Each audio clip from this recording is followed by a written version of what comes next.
Hola, bienvenidos a un nuevo video de enseñanza bíblica. Seguimos estudiando la palabra de Dios. Estamos en el libro de Génesis, capítulo 47. Hoy vamos a ver los versos del 7 al 12, donde estamos en la historia del hijo de Jacob. Ahora José trae a su papá en el verso 7 y lo presenta a Faraón. Lo que la Biblia dice es que cuando Jacob llegó ante la presencia de el faraón, dice que Jacob bendijo, de esta palabra bendijo, se han sacado muchas conclusiones. Pero ¿cuál es la raíz de esa palabra? ¿Ok?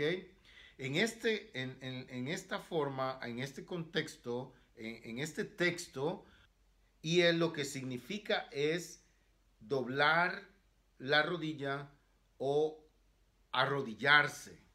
Jacob bendijo a Faraón, pero la Biblia no nos explica cuál fue la bendición. Entonces tenemos que ir a la raíz de la palabra que están usando en el texto.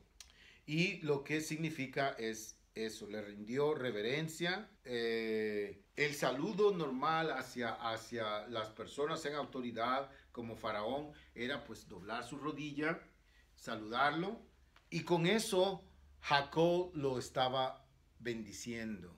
Eso lo tenían que hacer a la entrada y también lo tenían que hacer a la salida.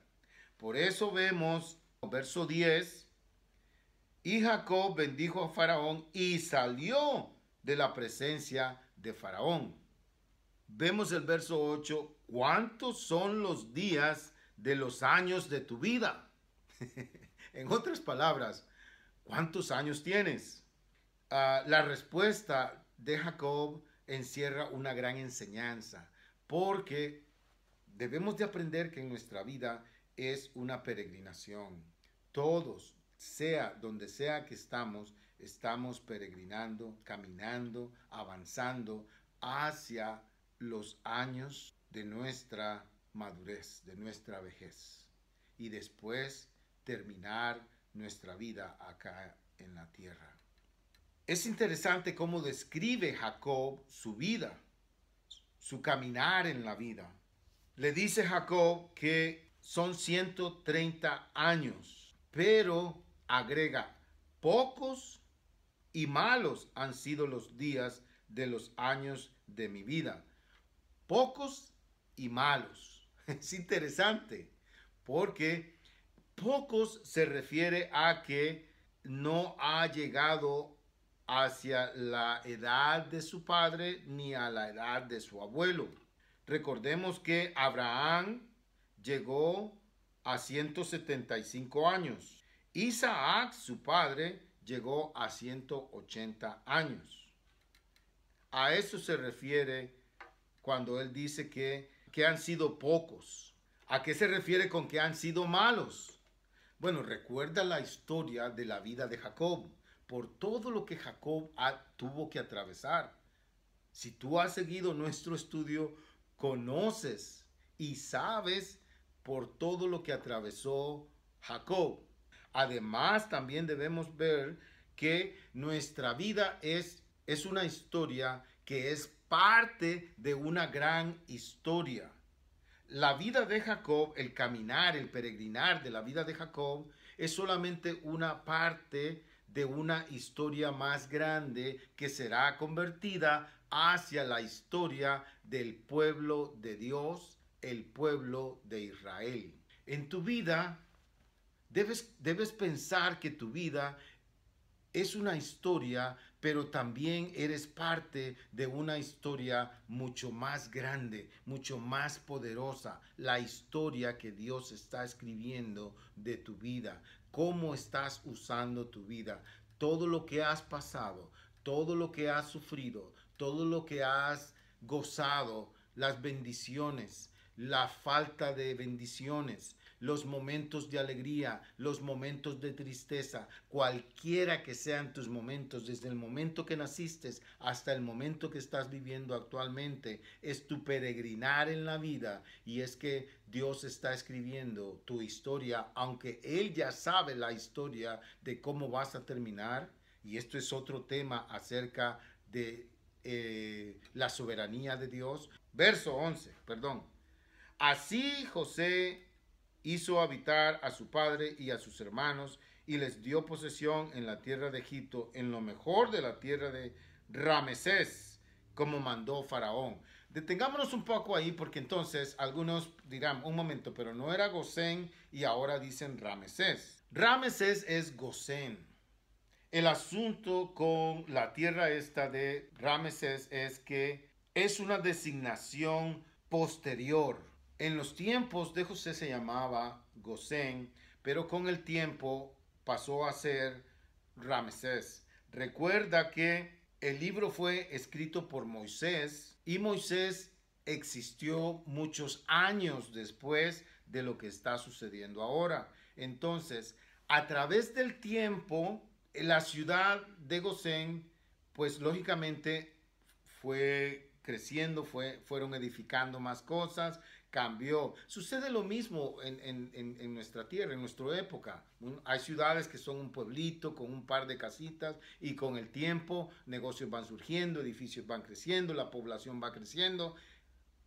Veamos, por ejemplo, en el libro de Éxodo 1, capítulo 1, verso 11, dice así: entonces pusieron sobre ellos comisarios de tributos que los molestasen con sus cargas y edificaron para Faraón las ciudades de almacenaje, Pitón y Ramesés. Acá en este verso están hablando de ya muchos años después, ya cuando llegó Moisés y el pueblo, los 70 o un poco más que llegaron con Jacob, ya Jacob está muerto, ya han pasado muchos años y los israelitas, el faraón ha cambiado y están en opresión por el mismo pueblo de Egipto. Ahí comenzó Egipto a usarlos a ellos como esclavos para construir cosas. Y entonces construyeron en Gosén, comenzaron a edificar y a construir. Y recuerda que muchas veces los que estaban en poder, los faraones y los príncipes o lo que sea, cuando construyen y edifican ciudades y las convierten, a veces les cambian los nombres y le ponen el nombre de ellos o el nombre de su hijo. Entonces, al edificar y construir a una ciudad más moderna, nos dice acá en Éxodo 1:11 que construyeron Pitón y Ramesés, ¿okay? Y lo hicieron usando al pueblo de Israel, a los judíos. Y los judíos estaban establecidos en Gosén, porque el escritor, que es Moisés, escribió el libro muchos años después y tal vez uh, él conocía ese lugar como Ramesés y lo puso para dar como referencia a los que leyeran posteriormente cuál era la posición geográfica de Gosén donde ellos habían llegado, porque las nuevas generaciones o los que iban a leer en el futuro iban a conocer ese lugar como Ramesés. Entonces, primero habla de Gosén y luego habla de Ramesés como un punto de referencia para futuros lectores en el tiempo de ubicarse donde estaba la tierra de Gosén. Muy bien, verso 12. Y alimentaba a José a su padre y a sus hermanos y a toda la casa de su padre con pan, según el número de los hijos. Recuerda aquí entonces que esa era la promesa de José. José les había prometido a ellos que se vinieran a Egipto, que se vinieran a Gosén y que él los iba a alimentar, que él los iba a cuidar. Eso es lo que Dios promete para ti. Dios cuida de ti. Dios provee para ti. Dios es el que está atento a las necesidades tuyas. Sí, es cierto, muchas veces pasamos por necesidades, pasamos por problemas, pero Dios siempre está ahí. Dios usa esas angustias, esas necesidades, esos problemas, esas tribulaciones para moldear a nosotros, en nosotros, nuestro carácter, para moldear en nosotros nuestra persona. Imagínate que todo fuera prosperidad, que todo fuera pura vida, que todo fuera que tenemos mucho dinero, que tenemos muchas cosas, que tenemos de todo, que no hay necesidad de trabajar. ¿Cómo crees que sería la vida así? Bueno, tal vez tú dirás, qué pura vida, sería fantástico, sería... piénsalo bien, piénsalo bien. Hay muchos ejemplos de personas que tienen de todo, viven cómodos, no les falta absolutamente nada. Y sin embargo, pues tienen sus problemas, tienen su falta de carácter, su falta de personalidad. Son personas que están perdidas. Y no digo que tener todas esas cosas es malo, no me malinterpretes, que para ser una buena persona hay que ser pobre, que para ser un buen cristiano hay que ser pobre. No estoy diciendo eso. No estoy ni en contra de las riquezas ni en contra de la pobreza. Pero muchas veces la abundancia de bienes materiales corrompe. Muy bien. Todo depende de dónde está tu corazón. El corazón de José, a pesar de sus riquezas, a pesar de su poder, a pesar de tener el poder político, monetario, económico, financiero, el corazón de José siempre estaba con Dios, el Dios de su padre, el Dios de su abuelo, el Dios de su bisabuelo. Así que guarda tu corazón,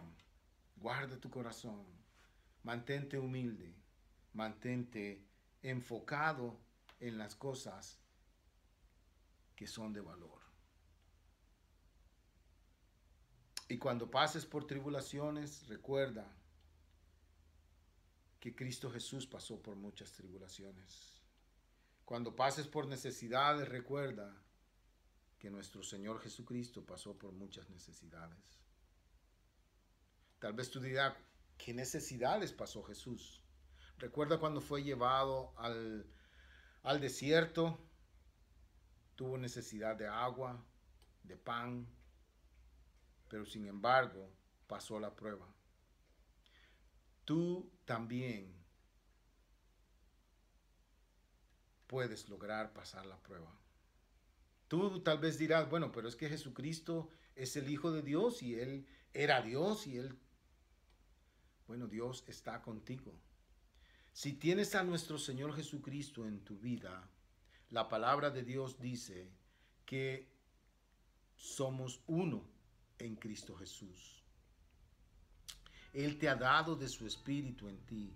Recuerda quién llevó a Jesucristo al desierto. El Espíritu de Dios lo llevó al desierto. Y el Espíritu estaba con él.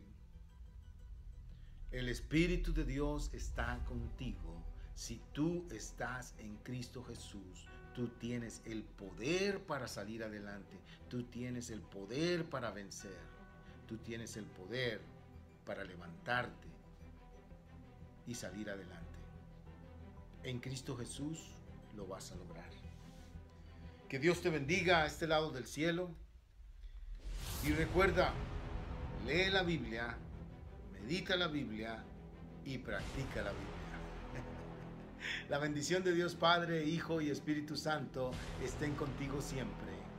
Que Dios abra las ventanas de los cielos y que derrame 1000 bendiciones sobre ti, pero especialmente para que llegues al conocimiento pleno de su Hijo Jesucristo, que tengas una relación personal con Él y lo llegues a conocer íntimamente a Él para que tu caminar, tu peregrinar en la vida sea hacia el destino que Dios tiene preparado.